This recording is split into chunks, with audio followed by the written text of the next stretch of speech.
Halloween Hangover, Ghostland by Duncan Ralston. I pronounce it like Duncan Gallstone, but with an R. So that's how I'm going to refer to it. I have a speech impediment that I can't pronounce names right. That's been well established on this show. So for future reference, Ghostland by Duncan Ralston.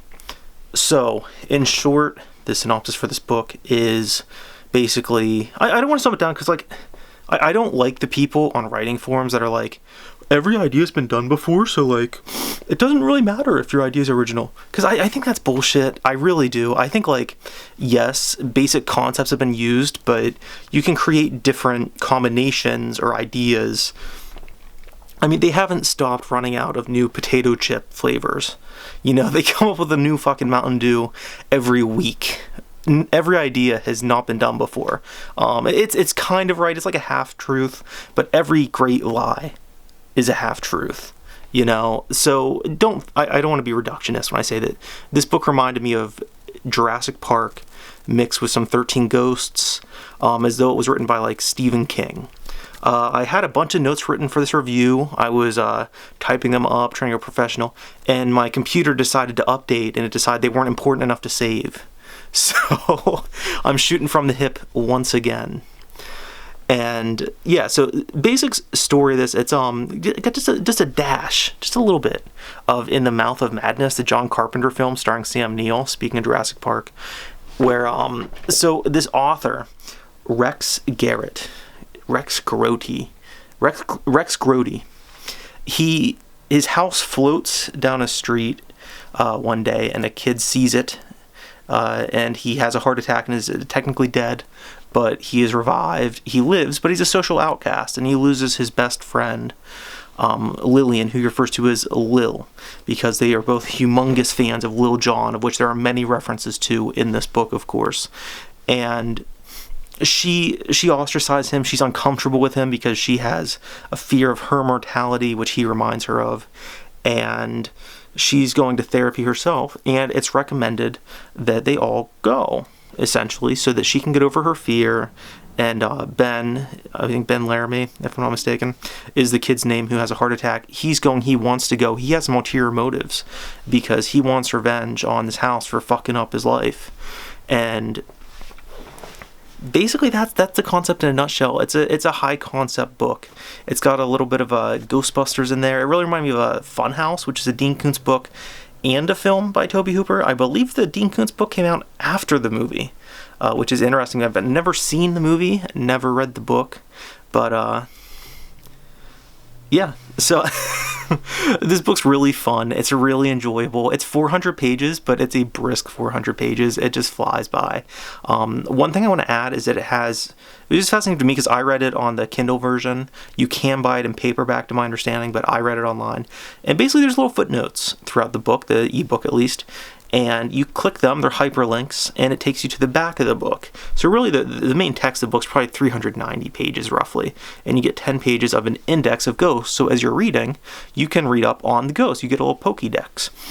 And I think that's a great concept. It's a lot of fun. I was really, I was explaining to someone, I'm reading this book, and it's got this cool kind of postmodern concept where there's numbers after a certain ghost name or a word, and then you click it, and then you can go to the back. And he's like, oh, that's a footnote. I'm so fucking outdated and illiterate that this is a revolutionary concept to me. But I do think it's cool. I do think the way that it's put together has some flair. It's very novel and fun. I enjoyed reading about the ghosts and then going back. Some of them I even they're brought back up again. I'm like, oh yeah, that's the ghost. I read the footnote. Like, I'm a fucking scholar. I'm smart for knowing about the book I'm currently reading. But the one thing with this book, and this isn't a criticism, it's just an interesting point to me, is that it's a very kid-friendly concept, really. At least I think it is. It gives me kind of Goosebumps vibes. You really could have made something like that out of this. It could have been a kid's book or a teen book. I know I'm fogging up the lens. I'll do it some more. And have a minor panic attack that I permanently fucked my camera. But anyhow, I think I did. It's going to take a bit to go away. Anyhow, so this is not a kid's book. This is pretty gory. It's pretty gory. It's got some sexiness in there. So, be careful reading the book because you might get a boner. And because it's written by a dude, if you're a guy and you get a boner, you might be gay now. I did not. I've retained my heterosexuality, but you might. It's just a fair warning. There's nothing wrong with it if it happens. But if you're afraid of that, if you're homophobic, that is a risk that you'll take reading this book, is that you'll get a boner written by another man, and then you'll be uncomfortable with your sexuality, but that's okay.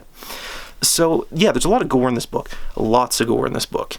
And it's so fun because it reminds me, I don't read many horror books nowadays, but I always think of budgeting. And so, I was reading scenes in this book where, people are getting, a ghost tearing on one ball and another ghost tearing on the other ball, and they split the sack open, and the guy's dying, and his balls are falling out of his rectum or whatever. And I'm like, how'd they budget that? How do they pull that off? I'm like, oh, wait, it's a book. I watch too many movies. I don't read enough. Let's get into characters. So we got, like I said, the two main characters, the teens. You get the psychologist character who is a little more human than she's given credit for by the teenage girl. And that relationship's fun to me. I think the two teens are very likable from the first chapter they're in. You do invest in their estranged relationship. You do want them to reconnect. It's not a total romance thing. I'm not getting into spoilers or anything, whether they do or don't go that angle with it. But the way that they approach that relationship, I think, is tasteful. I think it's fun. Their dynamics and their banter is enjoyable and witty. You also get a detective character. I forget his name. Once again, sorry, I'm really bad with that. I forget my family members' names. It's not that the book's forgettable, it's that I am forgetful.